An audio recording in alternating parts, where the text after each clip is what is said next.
Concernant les étudiants étrangers, nous attirons bien évidemment des jeunes du monde entier. Globalement, au niveau de l'établissement, ils sont 16% d'étrangers, avec une plus forte proportion selon certains cursus, dont en doctorat, avec 34% d'étrangers, en postmaster 32%, et dans le cursus ingénieur et master, ils sont 12% d'étrangers. Nous avons une politique d'attractivité avec des bourses que nous donnons aux jeunes pour pouvoir leur permettre de venir en France pour suivre leur cursus. Des bourses qui sont données via l'établissement ou via la Fondation AgroParisTech pour permettre d'augmenter la mixité et d'accroître cette attractivité internationale. Pour nous, l'international est très important, d'abord pour avoir une mixité. Nous avons par exemple une formation que nous appelons FIPDES, Food Innovation Design Product, qui permet de mettre en place un cursus sur 4 semestres avec des jeunes qui viennent du monde entier, d'Afrique, d'Asie, d'Amérique latine, d'Amérique du Nord, pour suivre sur 4 pays, un par semestre, un cursus pour aider à la mise au point de très hauts managers sur la question du design culinaire et la mise au point de l'innovation dans l'agroalimentaire. Ces jeunes-là constituent des promos qui repartent dans leur pays, et pour nous, c'est vraiment le cœur de notre stratégie que de pouvoir attirer des jeunes, les aider à retourner dans leur pays et faire en sorte que le savoir-faire AgroParisTech soit implanté dans le maximum de pays au niveau mondial.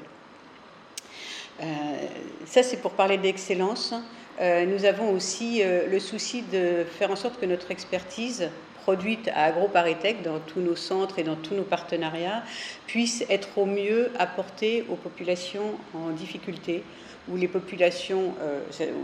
du Nord comme du Sud qui n'ont pas forcément accès à toute l'expertise que l'on peut produire ici à partir de notre institution. Et nous sommes dans le souci d'avoir des partenariats en maillage avec les institutions qui, elles, ont historiquement des implantations en Afrique, en Asie, etc., pour que notre savoir-faire soit traduit au service de populations qui n'y ont pas toujours accès parce qu'éloignées. Donc nous avons des partenariats avec l'IRD, avec le CIRAD, etc., ces institutions qui historiquement sont présentes dans les pays, pour pouvoir traduire, valoriser, diffuser nos expertises, et puis aussi faire en sorte que nos jeunes arrivent sur ces territoires pour y apporter tout ce qu'ils ont appris dans l'établissement. Et aussi nous leur donnons à nos jeunes l'expérience de comprendre que ce qu'ils ont appris sur les bancs de l'école peut être utile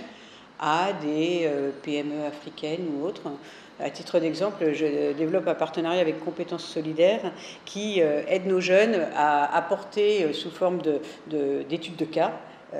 des solutions à des entrepreneurs africains qui ne sont pas toujours en mesure de résoudre leurs problèmes techniques, technologiques, d'innovation, etc. Et pour nous, c'est très important parce que notre rôle d'institution dans notre excellence académique, c'est de pouvoir servir l'intérêt général, où que ce soit sur la planète, auprès de populations qui sont historiquement, qui nous entourent au nord, mais aussi vis-à-vis des pays du Sud, et notamment en Afrique.